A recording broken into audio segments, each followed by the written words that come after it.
வணக்கம்.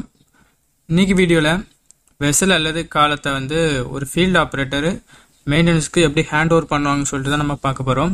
நம்ம சேனலில் ஏற்கனவே ஃபீல்டு ஆப்ரேட்டரோட ரோல்ஸ் அண்ட் ரெஸ்பான்சிபிலிட்டிஸ் போட்டிருக்கோம்.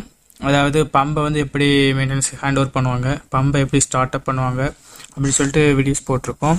அதோட லிங்க் வந்து மேலே கொடுக்குறேன், செக் பண்ணி பாருங்கள். ஸோ நம்ம இந்த வீடியோவில் பார்க்க போகிற இந்த வெசல் அல்லது காலம் ஹேண்ட் ஓவர் ப்ரொசீஜரும் மேஜராக இன்டர்வியூஸில் வந்து கேட்கக்கூடிய ஒரு கொஸ்டின்.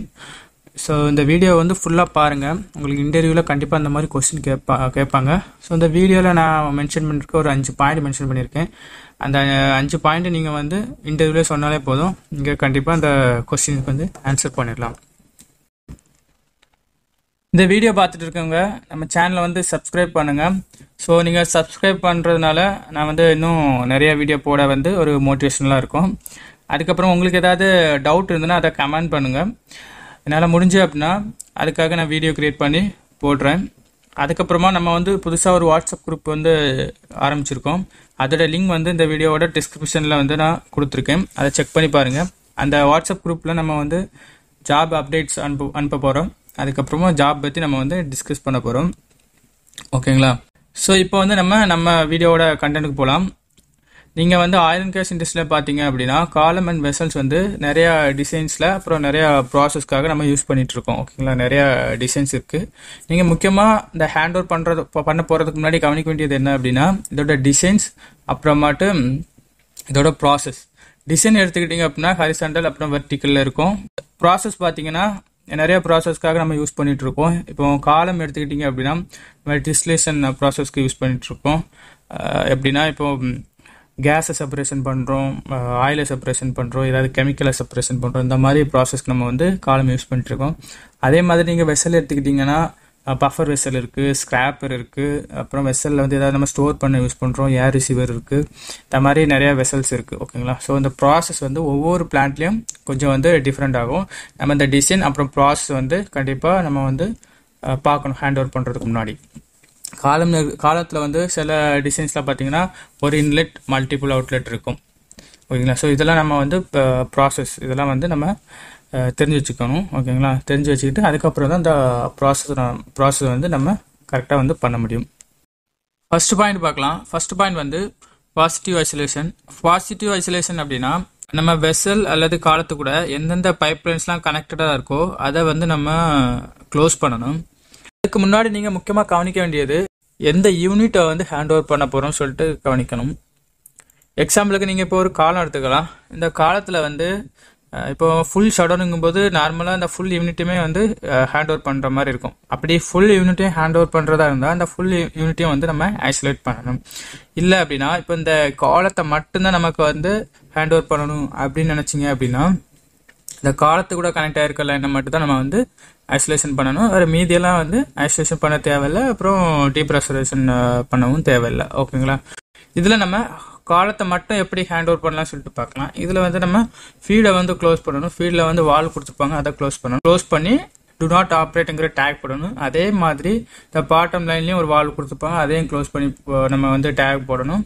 அதே மாதிரி மேலே வந்து ஒரு வால் கொடுத்துருப்பாங்க, அதையும் நம்ம வந்து க்ளோஸ் பண்ணி டேக் போடணும். அதே மாதிரி ரிஃப்ளெக்டர் ட்ரம்லேருந்து வரக்கூடிய இந்த ஃப்ளூயிடை நம்ம வந்து க்ளோஸ் பண்ணணும். ஸோ இதே வந்து நம்ம டேக் போடணும்.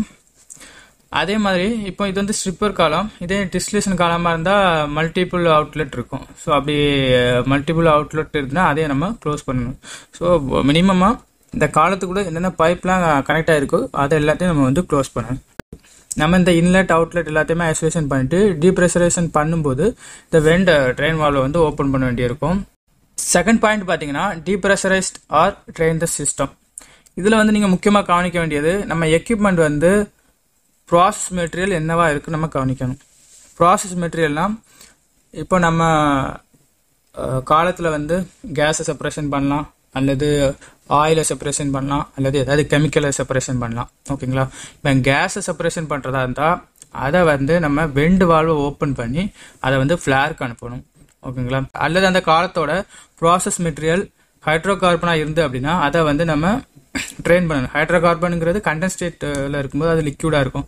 ஸோ அதை வந்து நம்ம ட்ரெயின் பண்ணணும். ட்ரெயின் பண்ணும்போது கீழே வந்து க்ளோஸ்ட் ட்ரம் கொடுத்துருப்பாங்க, க்ளோஸ்ட் ட்ரெயின் ட்ரம் கொடுத்துருப்பாங்க. அதுக்கு வந்து நம்ம ட்ரெயின் பண்ணுற மாதிரி இருக்கும். இந்த காலத்தில் நான் உங்களுக்கு எக்ஸ்பிளைன் பண்ணுறேன்.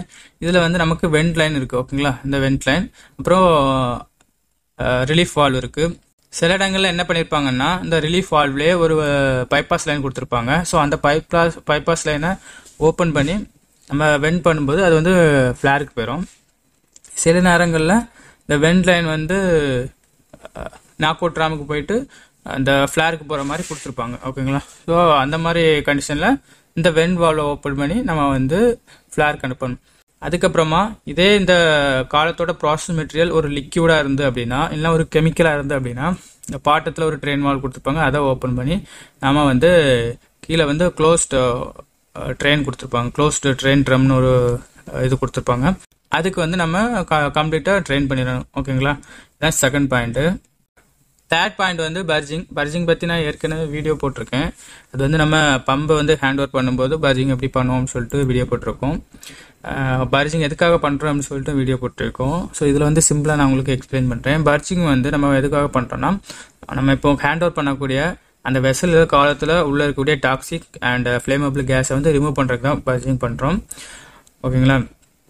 ஸோ இதில் வந்து பர்ஜிங் எப்படி பண்ணலாம் அப்படின்னா, ஸோ நீங்கள் காலத்தை எடுத்துக்கலாம். காலத்தில் வந்து நம்ம பர்ஜிங் பண்ண போகிறோம். நம்ம டீப்ரெஷரைசேஷன் பண்ணதுக்கப்புறம் இந்த வெண்ட் வால்வை நம்ம வந்து க்ளோஸ் பண்ணிக்கலாம். க்ளோஸ் பண்ணிவிட்டு இந்த ட்ரெயின் வால்வை ஓப்பன் பண்ணி நம்ம வந்து நைட்ரஜனை கொடுக்கலாம். ஸோ நைட்ரஜன் வந்து உள்ள ஃபுல்லாக வந்து நமக்கு ப்ரெஷரைஸ்ட் ஆகும். நமக்கு வந்து 6 to 7 பார் வரைக்கும் நம்ம வந்து ப்ரெஷரைஸ்ட் பண்ணணும், ஓகேங்களா. ஒரு 6 to 7 பார் ஆனதுக்கப்புறமா அது வந்து இங்கே ப்ரெஷர் டிரான்ஸ்மிட்டர் இருக்கும், ஓகேங்களா. ப்ரெஷர் டிரான்ஸ்மிட்டரில் நீங்கள் வந்து எவ்வளோ பார் இருக்குன்னு வெரிஃபை பண்ணிக்கலாம். ஸோ ஒரு 6 to 7 பார் கொடுக்கணும். கொடுத்துட்டு நீங்கள் வந்து ஒரு கொஞ்சம் நேரம் வந்து நீங்கள் வந்து ஹோல்ட் பண்ணி வைக்கணும், ஓகேங்களா.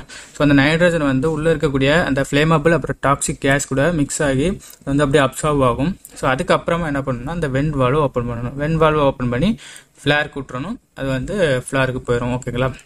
7 or 8 டைம்ஸ் நீங்கள் இந்த மாதிரி பண்ணதுக்கப்புறமா நீங்கள் கேஸ் மானிட்டர் வச்சு நீங்கள் எல்இஏ லெவல் செக் பண்ணலாம், ஓகேங்களா. எல்இஏ லெவல் 0 ஆகிற வரைக்கும் நீங்கள் பண்ணணும். இப்போ இதில் ஏதாவது கெமிக்கல் ப்ராசஸ் மெட்டீரியலாக இருந்து அப்படின்னா என்ன பண்ணால் வாட்டர் வாஷ் பண்ணுவாங்க. வாட்டர் வாஷ் வந்து டிஎம் வாட்டர் யூஸ் பண்ணி வாட்டர் வாஷ் பண்ணுவாங்க. எதுக்கு டிஎம் வாட்டர் யூஸ் பண்ணுறாங்கன்னா, இப்போ காலத்தில் இன்டர்னல் பார்ட்டில் வந்து கரோஷன் ஏற்பட வாய்ப்பு இருக்குது. அதனால டிஎம் வாட்டர் கொடுத்து நம்ம வந்து பண்ணுவாங்க. இந்த மாதிரி ஏதாவது கெமிக்கல் இருந்து அப்படின்னா நம்ம வந்து கம்ப்ளீட்டாக வாட்டர் வாஷ் பண்ணணும். நார்மலாகவே சில பிளான்ட்ல வந்து நைட்ரஜன் பர்ஜிங் பதிலாக ஸ்டீம் பர்ஜிங் பண்ணுவாங்க. பட் நைட்ரஜன் பர்ஜிங் தான் ரொம்ப எஃபெக்டிவாக இருக்கும். அதனால இந்த ஸ்டீம் பர்ஜிங் வந்து நம்ம பைரோபேரிக் அயன் இருக்கக்கூடிய காலம் அல்லது வெசல்ஸில் தான் பண்ண வேண்டியிருக்கும். இந்த பைரோபேரிக் அயன் வந்து எப்படி உருவாகுது அப்படின்னா, நம்ம வந்து அயன் கூட வந்து சில கெமிக்கல் வந்து ரியாக்ட் ஆகி இந்த பைரோபேரிக் அயன் வந்து உருவாகுது. இது வந்து என்ன பண்ணும் அப்படின்னா, நார்மலாகவே ஆக்சிஜன் கூட வந்து இது வந்து ரியாக்ட் ஆகி ஆக்சிடைஸ் ஆகி இது வந்து தானாக வந்து எரியும், ஓகேங்களா. எந்த எக்ஸ்டர்னல் சோர்ஸுமே தேவையில்லை. இது தானாக வந்து எரியக்கூடிய தன்மை கொண்டது.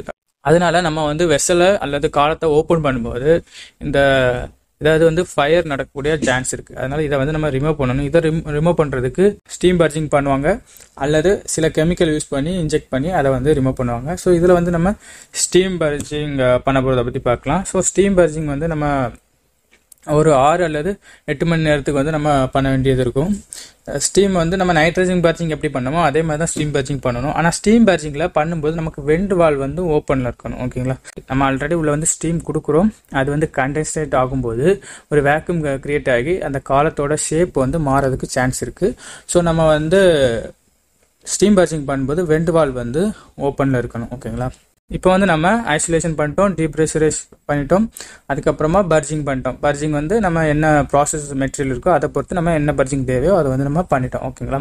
ஸோ அதை பண்ணதுக்கப்புறமா நம்ம என்ன பண்ணணும் அப்படின்னா கேஸ் டெஸ்ட் பண்ணணும்.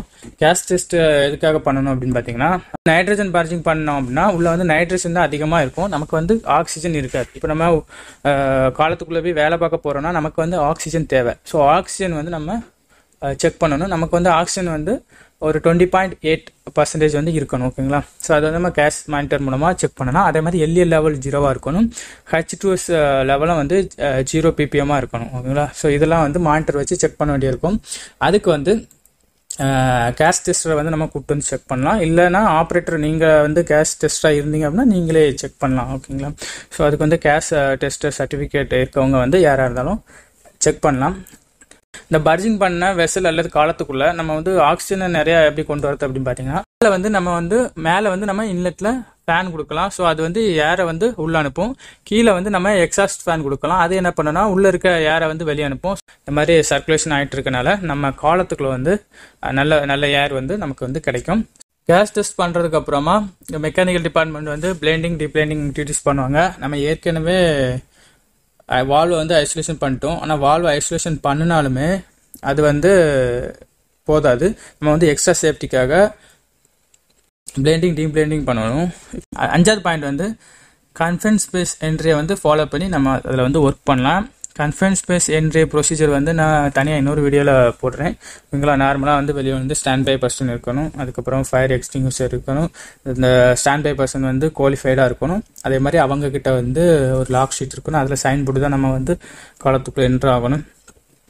அப்புறமா நம்ம வந்து கண்டினியூவாக கேஸ் மானிட்டர் வச்சு செக் பண்ணணும். வேறு அதே மாதிரி கம்யூனிகேஷன் வந்து கரெக்டாக இருக்கணும். வெளியே இருக்கவங்ககிட்ட வந்து நம்மகிட்ட வந்து அந்த ரேடியோ அல்லது வாக்கி டாக்கி வந்து இருக்கணும். அதுக்கப்புறமா ரிஸ்க் பிளான் வந்து கிரியேட் பண்ணணும். இந்த மாதிரி நிறையா இருக்குது. ஸோ கன்ஃபைன்ட் ஸ்பேஸ் என்ட்ரியை பற்றி நான் இன்னொரு வீடியோவில் கிளியராக எக்ஸ்பிளைன் பண்ணுறேன். ஒரு ஃபீல்டு ஆப்ரேட்டர் அல்லது பிளான்ட் ஆப்ரேட்டர் இன்டர்வியூக்கு நீங்கள் ப்ரிப்பேர் பண்ணீங்க அப்படின்னா இந்த வீடியோவை கண்டிப்பாக பார்த்துட்டு போங்க. அவங்க வந்து இந்த நைட்ரஜன் பர்ஜிங்லாம் கண்டிப்பாக கேட்பாங்க. அதே மாதிரி ஒரு வெசல் அல்லது பம்பு இந்த மாதிரி எக்யூப்மெண்ட்ஸ் எல்லாம் எப்படி வந்து ஹேண்ட் ஓவர் பண்ணுவீங்க அப்படின்னு சொல்லிட்டு கேட்பாங்க. ஸோ கண்டிப்பாக இந்த வீடியோ பார்த்துட்டு போங்க. உங்களுக்கு யூஸ்ஃபுல்லாக இருக்கும்னு நினைக்கிறேன். அவங்க ஃப்ரெண்ட்ஸ் யாராவது ஃபீல்டு ஆப்ரேட்டர் பிளான்ட் ஆப்ரேட்டர் இருந்தாங்க அப்படின்னா அவங்களுக்கு இந்த வீடியோவை ஷேர் பண்ணுங்கள். ஸோ நெக்ஸ்ட் வீடியோவில் பார்க்கலாம். தேங்க்ஸ் ஃபார் வாட்சிங்.